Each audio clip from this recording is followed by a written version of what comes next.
Powered by MasterCard. This is News Talk. So finally, the Open Championship has returned to Northern Ireland. So many years of hard work by so many people, all building up to this day and to the moment, really.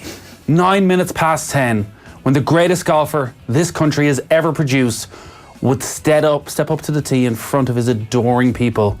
And Rory McIlroy stood up there. He took the acclaim of the crowd, pulled out his iron, and sent his opening tee shot out of bounds. A quadruple 8 from McIlroy on his opening hole of the Open Championship at Royal Portrush. He missed a, I'm going to say, 6-incher for bogey on 16, triple bogey on 18.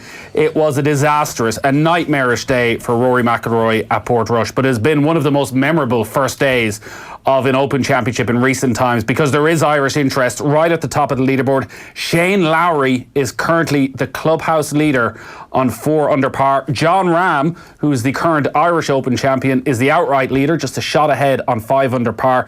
Tiger Woods looks certain to miss the cut. He is all over the place out in course. Still has another 5 or 6 holes to go, but he just does not look himself at all, the Masters champion. We're going to be across to Portrush throughout the evening. We'll check in with John Duggan shortly. We will be across to Joe Malloy, who's been stalking Tiger for the afternoon, and we'll also check in with Peter Lowry for his analysis. But it's not going to be Rory McIlroy's Open Championship, but it may well be Shane Lowry's. Also coming up, we're looking ahead to the Super 8s after 8 o'clock. Peter Caffrey will give us his thoughts on Diarmuid Connolly's return to the Dublin squad, and we'll have Enda McGinley as well ahead of a big weekend of games. And later in the show, the Dundalk manager Vinnie Perth is going to join us. They're back from Riga after that big win in the Champions League, and a little chat with Jose Mourinho post-game. So that all coming your way between now and 9 o'clock. 53106 is the text number. Ronan Mullen is with us. How are you? Nathan, how are things? No Dundalk jersey? No, I was thinking about it, but I thought... Turned you back into town? I'm trying to remain somewhat impartial. I wasn't that impartial in the office last night. No, you weren't. There was full on, like, hiding behind your hands. You weren't the kind of shouty type in the office. No. It was more a case of nerves were getting to you, and rightly so, because... Does anyone enjoy a penalty shootout when their team is involved? No. It's impossible. It's impossible to. It's a fair play to you if you can watch. Yeah. But yeah, it was one of it's like a strange, the most amazing stories coming from last night. Not only Sean Hoare, whose previous penalty taking exploits, as he revealed after the match, was in an EA Sports Cup game. I think it was the final, was it? And he missed the penalty for playing for St. Pat's. Michael Duffy, who missed the game to stay with his partner who was giving birth. She gave birth during extra time. Right. And he disappeared out to watch the penalty shootout on his phone. It's acceptable, isn't it? Priorities. Yes, once everybody's all right and healthy, then yeah, I would say it's probably fine to Do we have a name of the baby? You don't want to name it after Sean Hoare. Sean or Gary, I think it has to be. Yeah, Sean or Gary Rogers, who's two. Was a boy, was it?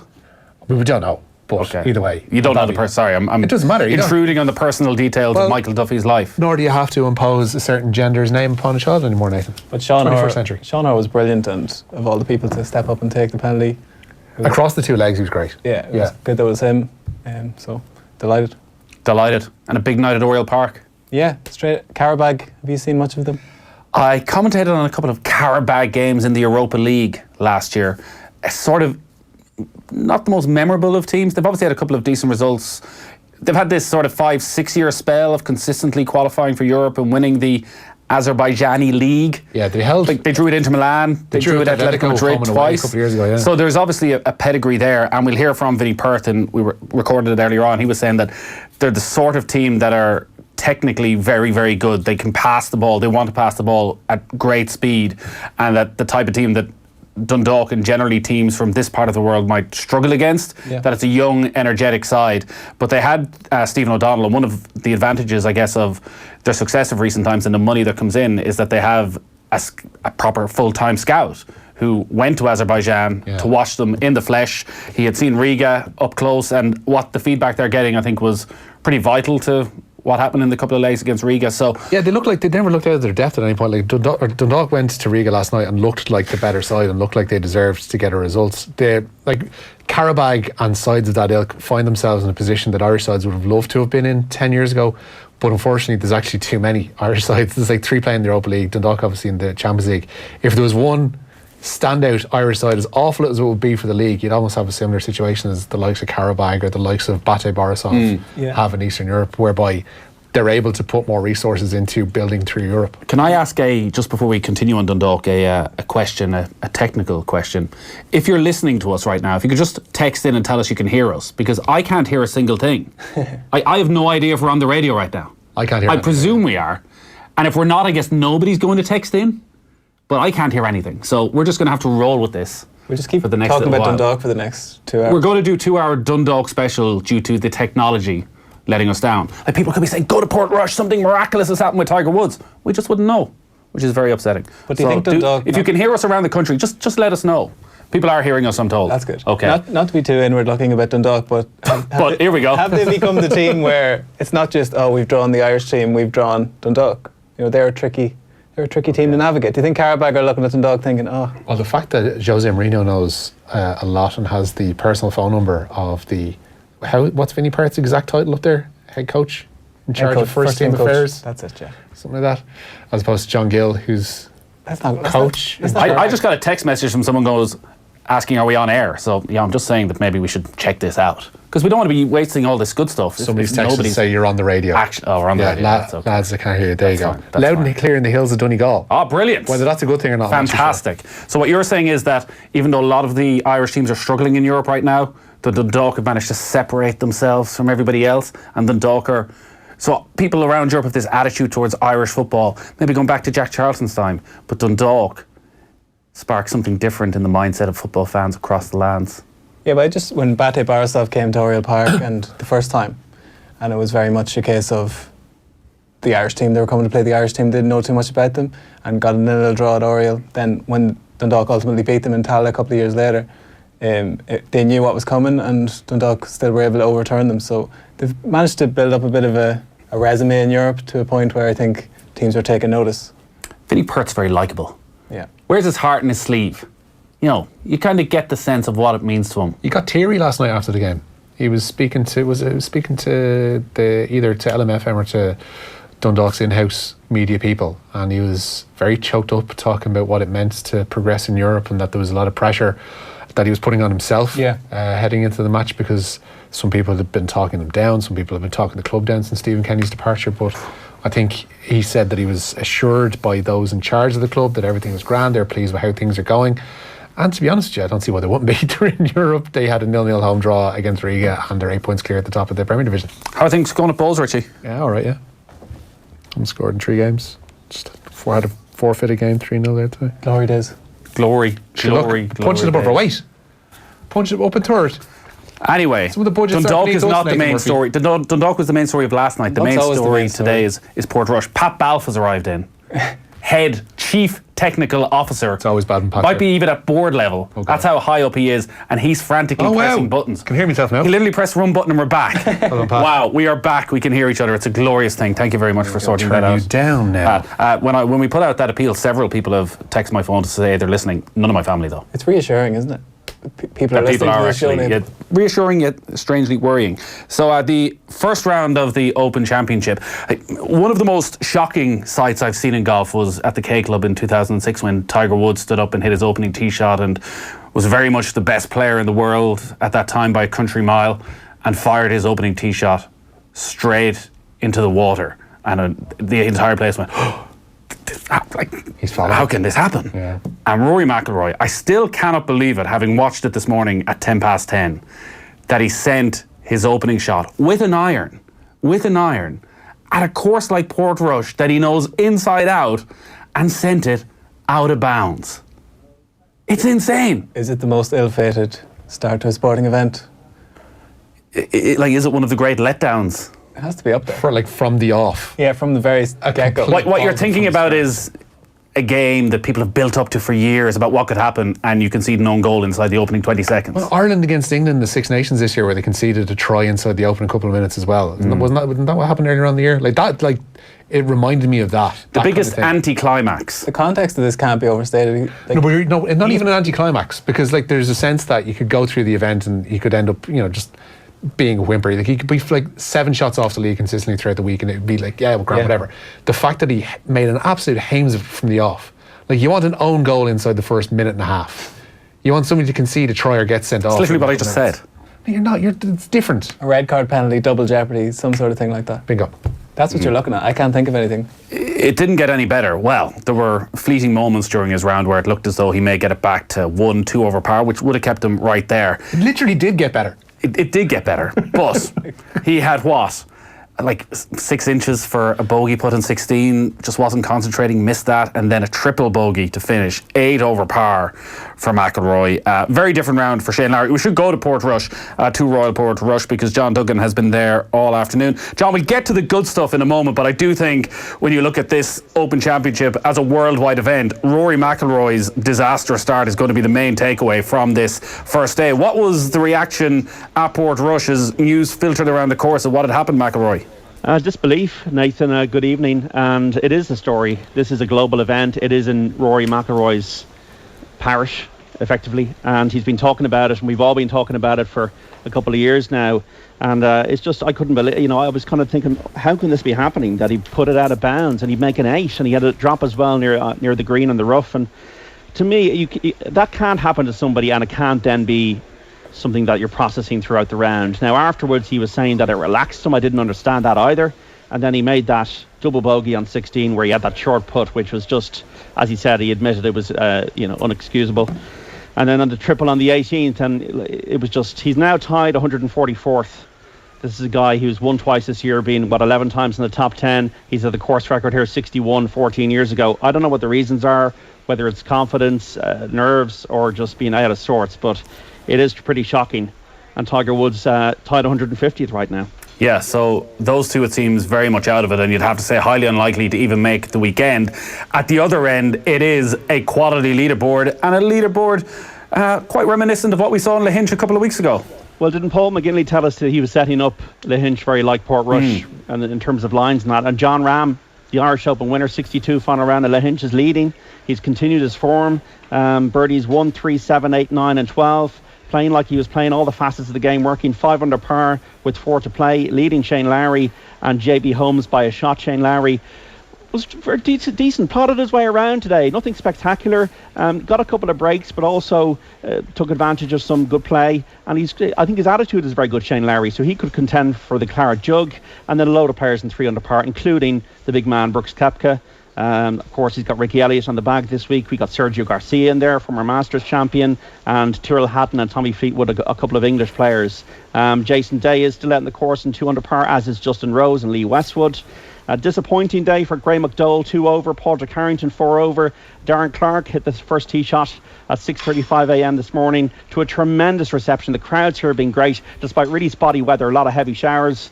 And he kind of brought James Sugru, the amateur from Cork, around with them, and they were like both under par earlier on, and then they kind of finished up at level par. So the two stories, well, the big story is McIlroy, and then the other story from an Irish perspective is Lowry, and how well can Lowry go? I think he'd missed cuts in the last 4 Opens or something like that, and how well can he go, because he is really happy with his game.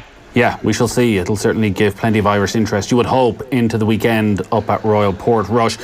We'll be back to Portrush. Thanks a lot for that, John. Between now and 8 o'clock, Joe Malloy's been up there on Tiger Woods' trail. Hasn't seen Tiger's best stuff, I think it's fair to say. Tiger's still out in the course. In fact, it's such a long day at the Open Championship. The first tee shots hit around about 6:30. I would say the final group will finish up probably around about 9:15 tonight. So it's a 15-hour day. So there's still a lot of golf to be played by an awful lot of players between now and the time they finish up, and scrolling down the leaderboard to find Tiger Woods. He is 6 over par after 15 holes, and that is with a birdie that he's just had a couple of moments ago on the 15th, which is his first birdie of the day. But Woods played little or no golf. We'll chat to Joe about it. I know he's watching him on the range, and he just felt it was all over the shop. Like, he just looks so rusty. His back doesn't look in tip-top shape, doesn't look comfortable at all, so he's not going to be a factor. McIlroy's not going to be a factor, but John Ram, he loves Ireland. It's mad, isn't it? Some golfers just kind of have that love affair with links golf, or with certain courses in certain parts of the world, and I think people had raised his eyebrows when they saw Ram again succeeding at Lahinch a couple of weeks ago, and to see him again today, here into the top of the field. He's just had a nice little par putt at the 14th. Tiger Woods, we've just seen his birdie putt to get him back to 6 over par, and he was about 25 footer, rolled it in, and he gave it the big one.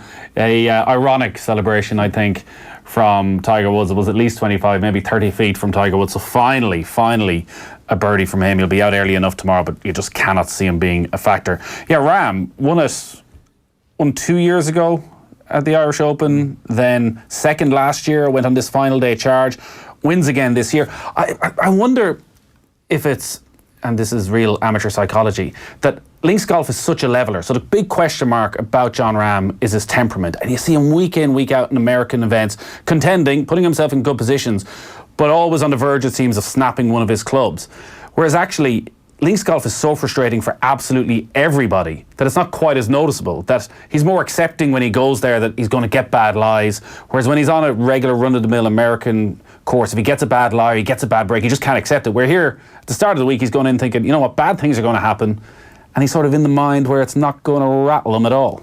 He might need to sort that out, though, if he's going to succeed on the PGA Tour, because they're, like, in comparison to what you see at Portrush or Lahinch or wherever, they're really benign courses over there, and they don't necessarily pose the same kind of problems.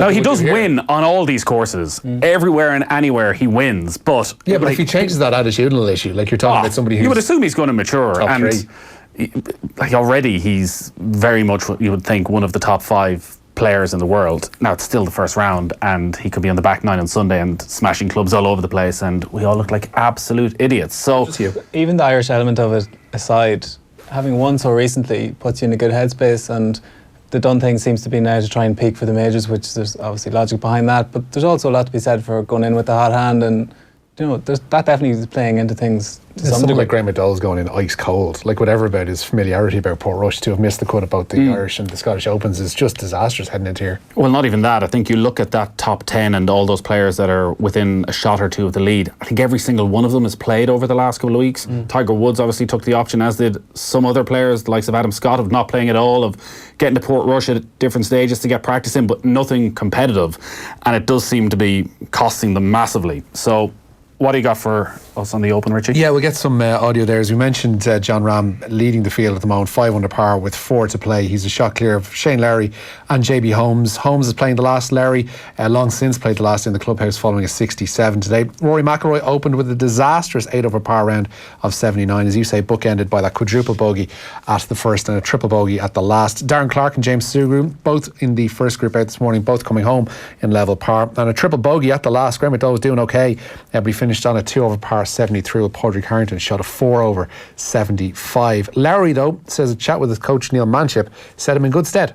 I don't feel like practice went unbelievably well this week or anything. I felt a little bit uncomfortable, and myself and Neil went for a coffee yesterday evening down at the Bushmills Inn, and we found a little quiet room and we had a great chat for about 40 minutes, and I left that room full of confidence and ready to go. So we're just getting everything out in the open, everything out on the table, and what could happen, what might happen, and like I said, it's just 4 under today, and go home now and relax and watch a bit of golf in the afternoon, and get out there tomorrow and try and shoot a decent score and see where it leaves me.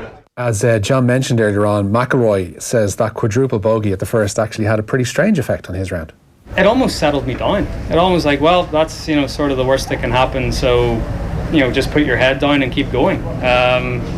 Not saying that it was the ideal start, but at that point you've nothing else to really, what else can go wrong? So I just put my head down and tried to keep hitting good shots, and I did that for the next 13 or 14 holes, and then again, as I said, I just let it go a little bit at the end.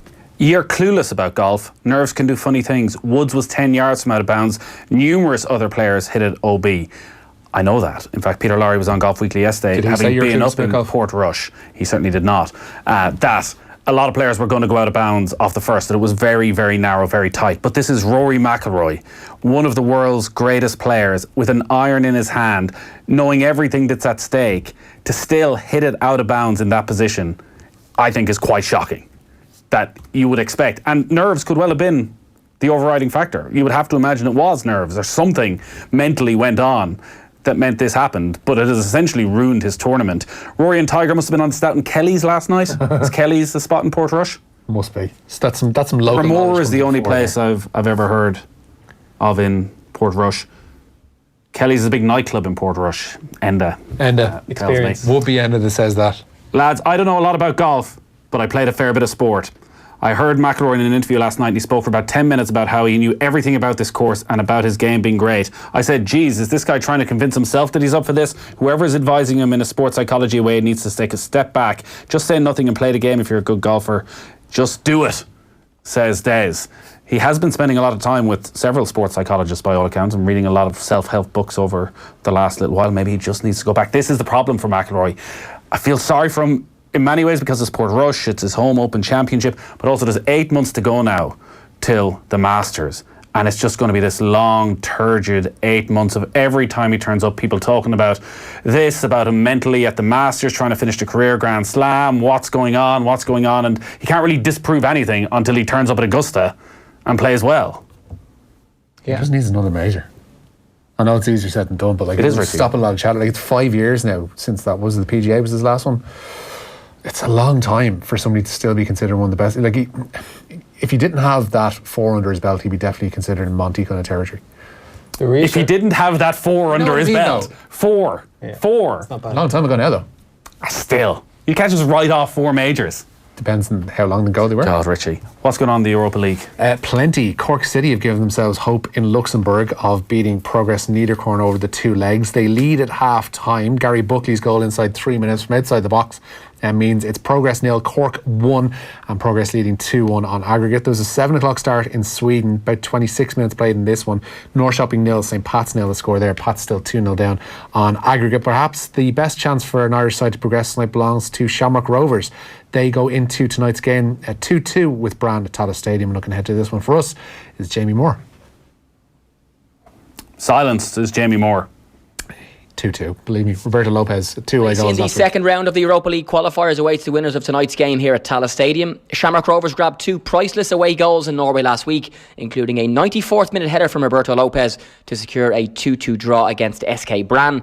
A win, a scoreless draw or a 1-1 draw would mean the Hoops are through to the next round, guaranteeing themselves at least another €250,000 in prize money and the trip to either Lithuania or Cyprus. Only a 2-2 scoreline after 90 minutes would mean extra time and possibly penalties. The Hoops fell at this stage last year, losing 5-2 in aggregate to Czech side Mlada Boleslav. They'll be hoping for a massive home crowd to cheer them on, with a real chance of getting through the next round.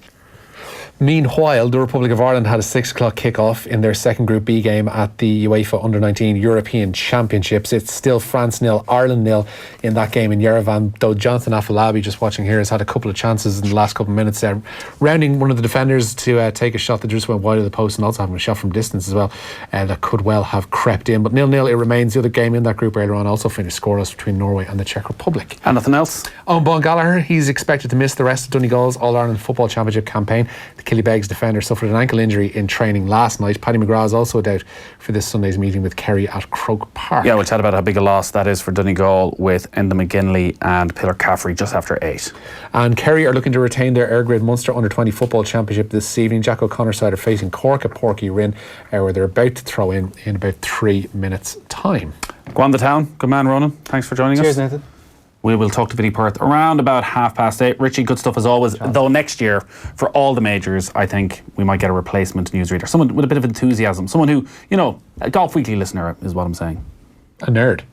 Exactly. They won't be going to be able to speak on air. We're going to have a proper Norgasm next, Richie. Oh, God. Joe Malloy, Peter Lowry coming your way, talking about the Open Championship between now and 8. Off the ball on News Talk. Brought to you by Avantcard, powered by MasterCard. Get cash back on your everyday spend with the Avantcard Reward Plus credit card. Avantcard DAC is regulated by the Central Bank of Ireland. Bruce Betting, one of Ireland's leading bookmakers. With best odds guaranteed on UK and Irish horse racing, Bruce Betting has you covered. And with the Bruce Betting app, we're always giving you more. T's and C's apply. Bruce Betting, in-store, online and now on your phone. Over 18s, please gamble responsibly. See dunlewy.net.